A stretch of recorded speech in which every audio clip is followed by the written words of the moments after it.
des pratiques qui précèdent toujours les enlèvements, les actes de torture, les disparitions forcées et les arrestations arbitraires dirigées contre de présumés opposants ou des voix critiques.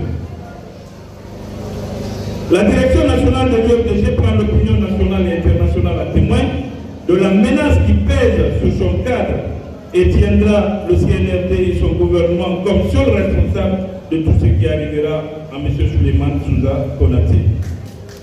Le parti appelle ses militants et responsables ainsi que le peuple de Guinée, épris de justice et de liberté, à rester vigilants et mobilisés pour barrer la route à la dictature devant laquelle il n'est pas question de plier ni de capituler. Conakry, le 18 janvier 2025, la direction nationale, dont nous saluons de passage pour ce message de surveillance. L'autre aspect que nous allons aborder, c'est bien sûr ce fameux projet de constitution. La constitution de notre pays engage tout le monde. L'élaboration de cette constitution doit obéir à un certain nombre de rigueurs.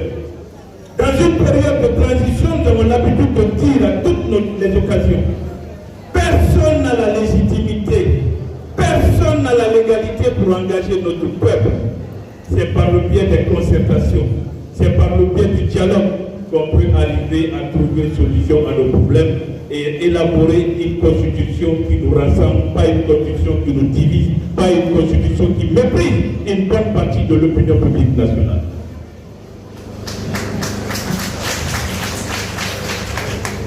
On peut ne pas aimer ces trois formations politiques, mais les dernières élections nationales que nous avons eues dans le pays ont suffisamment démontré que les trois principales formations politiques en Guinée, qui bénéficient de l'adhésion de 95% de l'électorat de notre nation, c'est bien sûr l'UFDG, le RPG et l'UFR.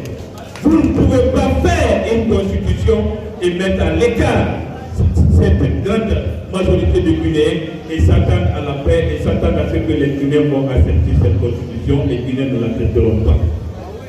C'est pourquoi à l'ANA des mots de force publique de Guinée, nous avons sorti une déclaration pour rejeter fermement ce projet de constitution parce que ça n'engage personne, ça n'engage qu'une minorité de gangsters dont le seul pouvoir aujourd'hui, seule responsabilité aujourd'hui est de conduire notre nation dans le décor. C'est que nous continuons à dénoncer, c'est que nous continuons à refuser. Nous ne rejetons pas aussi parce que nous voulons simplement rejeter. La charte de la transition a été élaborée en catimini par le CNRD. Cette charte a été imposée aux Guinéens